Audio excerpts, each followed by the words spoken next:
You know, I was going to record this review yesterday, right after I watched Mortal Kombat. Instead, I waited until today, and now I'm sick. So now I get to record this while I'm under the weather. Let's talk about Mortal Kombat 2.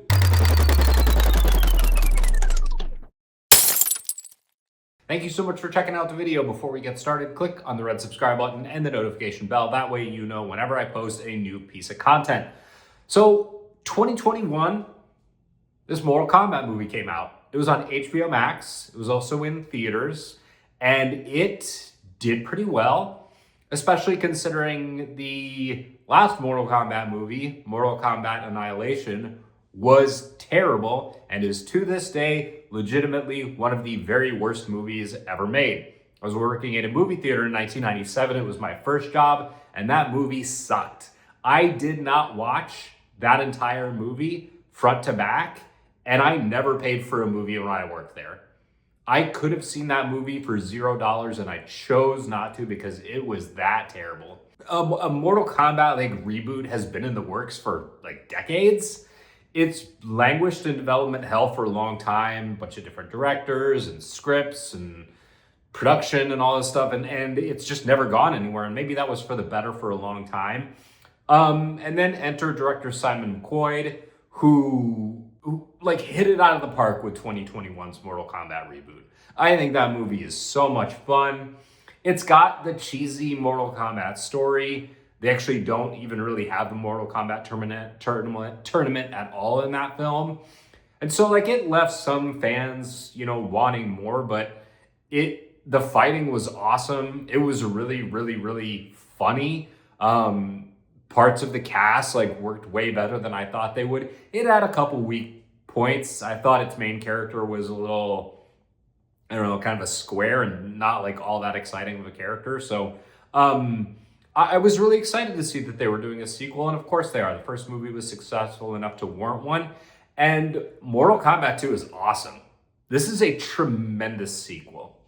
The fighting here is even better than the first one. This is a movie that is hyper violent, extremely gory. There is blood all over the place.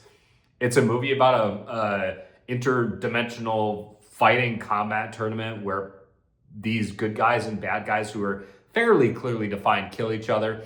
But what's interesting is the movie does have a very Mortal Kombat story where sometimes the bad guys are maybe turning good and sometimes the good guys are, betraying one another and becoming bad. And this movie has a lot of that. It obviously brings back some of the characters that died in the first film in some fairly typical of this type of film ways. And ultimately, those characters coming back do contribute quite a bit to the movie. I think if you're going to bring back the characters and have them do interesting things, you can, and the movie does that. So the fighting is awesome. This movie starts off and just throws you right into the midst of the tournament. And I think some of the stuff that surrounds the actual tournament fights is way more interesting, and that's stuff that the movie actually does really well. Stuff with Shang Tsung, Quan Chi is in this. A lot of characters from later Mortal Kombat games are in this, characters that we didn't get until Mortal Kombat 4.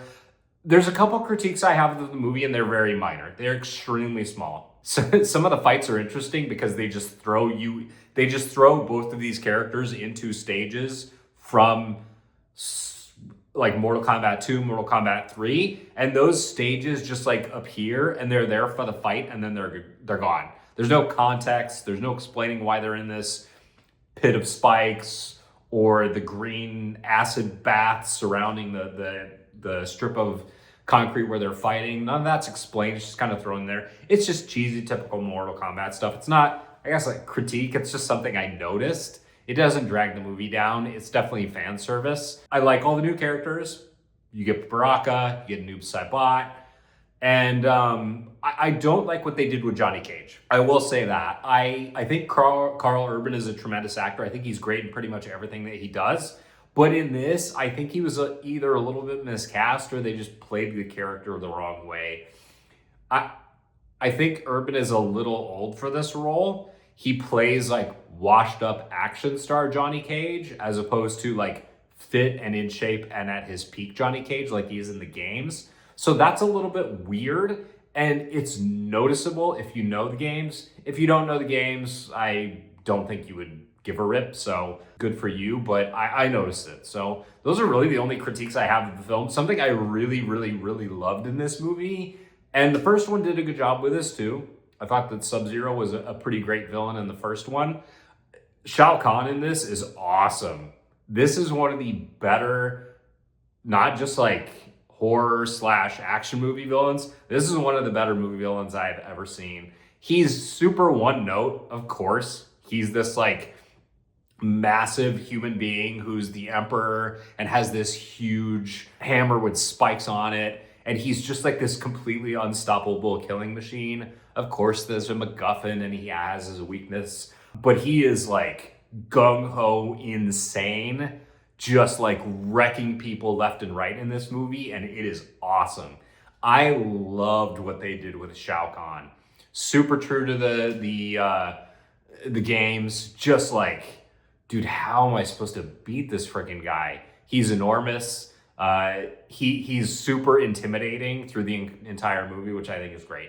So love Shao Kahn, love the fighting. There's like 2 or 3 fights in this movie that are like full-blown amazing.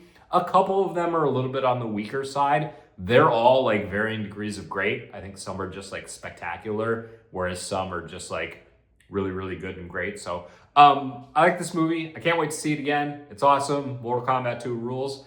Let me know what you think of the review, and I'll see you next Saturday at 12 p.m. Eastern.